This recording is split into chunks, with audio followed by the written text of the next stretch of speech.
Day 3.3 Homework Solutions. Solve and interpret linear systems by graphing. So here we have one of those situations where we're trying to decide which is the better value given a certain situation. So we have two video rental stores. Movies to Go has no membership fee and rents videos for $3 each.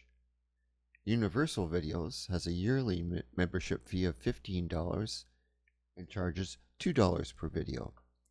Write an equation to represent the cost of renting videos at each video store. Define your variables. Okay, so the membership fee represents an upfront cost. It does not matter how many videos you rent. It's applied right away.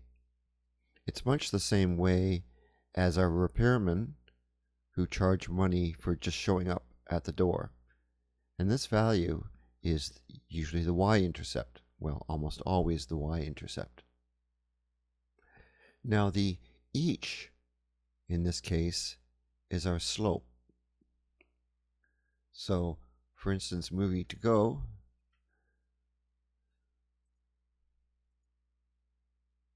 the cost would be 3 times the number of movies rented.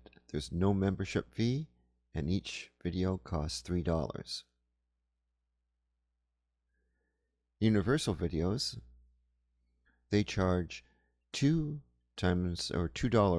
per movie, and they have an upfront cost or membership fee of $15. So Movies to Go would be cost equals 3 times the number of movies.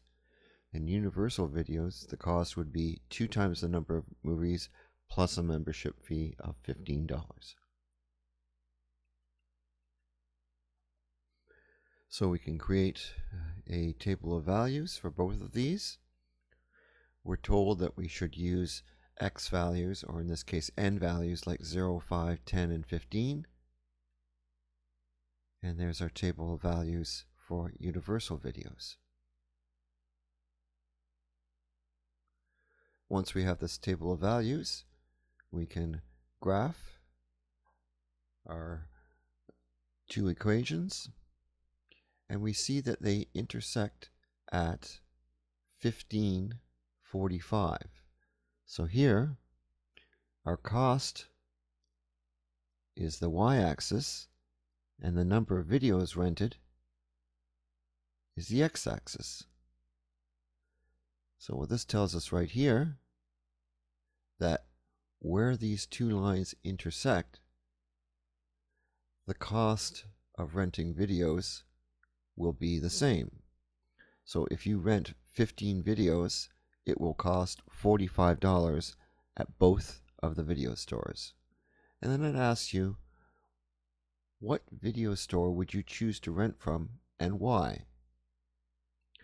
Well, if you weren't going to rent a lot of videos, then it would make sense to rent from here.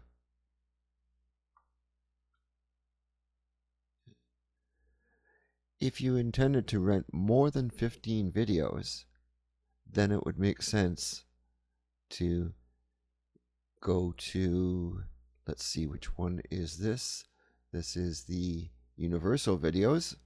Yes, they charge a little bit more up front, but eventually, after 15 videos, because they're charging less per video, after 15 videos, it becomes cheaper to use them.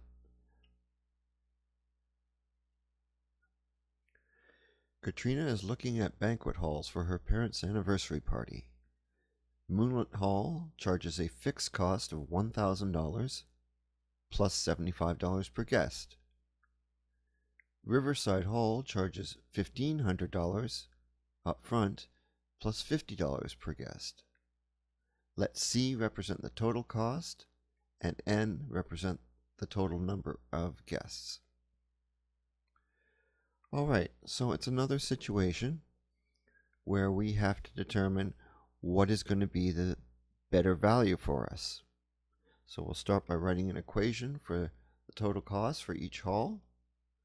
So the Moonlit Hall has a fixed cost of $1,000 plus $75 per guest. Our equation will be 75N plus 1,000. Riverside Hall charges a fixed cost of $1,500 plus $50 per guest. So we can create a table of values for each of these two halls. And again, they're telling us to use values like 0, 5, 10, and 15 to help us just graph it a little bit more easily. They give us this hint so that when we do create our graph, it fits nicely on our page. So there's Moonlit Hall, and there's the values for Riverside Hall. And now we'll plot these points on our graph.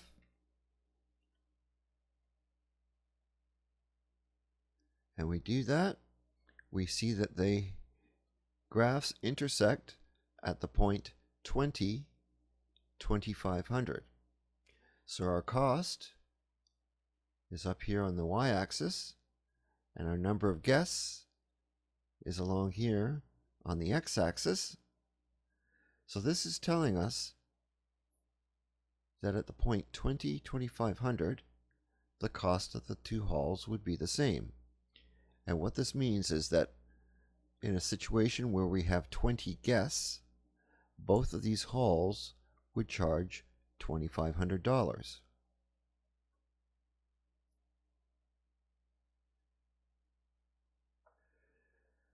Find the number of guests for which the total cost is the same. Well, we just did that. Now, if we were going to have fewer than 20 guests, it would make sense to choose Moonlight Hall because it's initially cheaper right up into the point we get up to 20 guests. Once we get past 20 guests, it makes more sense to pay the higher upfront cost because after 20 guests, Riverside Hall becomes the cheaper option.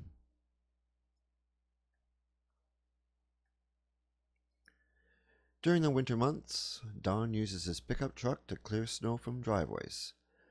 Don charges $15 per driveway. Morgan's snow removal charges $150 for the season. Let X be the number of driveways, and Y will be the cost. We're going to try and figure out which is the better deal for us. So Don's snow removal is $15 per driveway. No upfront cost, just $15 per driveway.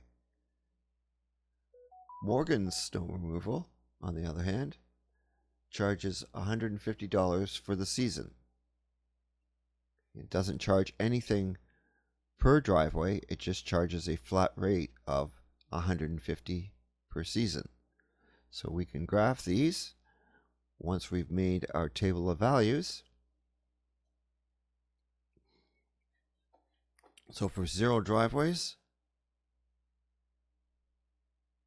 5 driveways, 10 driveways, and so on. Now, if you look at Morgan's snow removal, it does not matter how many driveways are plowed. It's just always going to be 150.